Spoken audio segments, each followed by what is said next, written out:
રાજકોટમાં પ્રધાનમંત્રી આવાસ યોજના હેઠળ રૂડા દ્વારા વૃંદાવન સોસાયટીમાં 9 વિંગમાં કુલ 320 જેટલા ફ્લેટનું બાંધકામ કરવામાં આવ્યું છે, પરંતુ નિર્માણ કાર્યના માત્ર 8 જ મહિનામાં સરકાર દ્વારા આપવામાં આવેલ સપનાનું ઘર હવે રહીશો માટે સમસ્યાનું ઘર બન્યું છે. મકાનોમાં પોપડા પડવા લાગ્યા છે. નબળા બાંધકામના કારણે આવાસ યોજના હેઠળની આ સોસાયટીમાં બનેલા મકાનોમાં અવારનવાર પોપડા પડી રહ્યા હોવાથી રહીશોમાં ભારે રોષ જોવા મળ્યો છે. રાજકોટમાં આવાસ યોજનામાં ભ્રષ્ટાચારને લઈને સોસાયટીના રહીશોમાં ભારે રોષ જોવા મળી રહ્યો છે.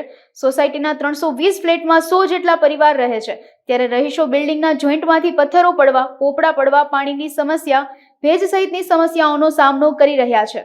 રાહુલભાઈ સોલંકી, જેવિંગ પ્રતિનિધિ, વૃંદાવન સોસાયટી, અવધ રોડ, રાજકોટ. અમારી સોસાયટી રૂડા તંત્ર હેઠળ આવે છે. હાલમાં 320 ફ્લેટ 9 વિંગ છે. 100 જેટલા પરિવાર ફેબ્રુઆરી 2023થી વસવાટ કરે છે.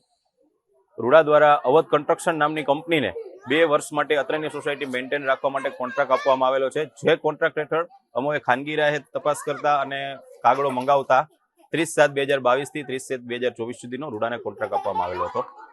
અમે ફેબ્રુઆરી 2023થી રહેવા આવેલ છીએ. તો આ 7 થી 8 મહિના દરમિયાન રૂડાએ કેવી રીતે અહીંયા સફાઈ કરી, કોન્ટ્રાક્ટરે ક્યાં સફાઈ કરી અમારે જાણવું છે. કોઈ પણ પ્રકારની અત્રે સુવિધા મળતી નથી. લિફ્ટ છે, પાણી છે, સફાઈ છે, સિક્યુરિટી જેવા અનેક પ્રશ્નોની રજૂઆત છે.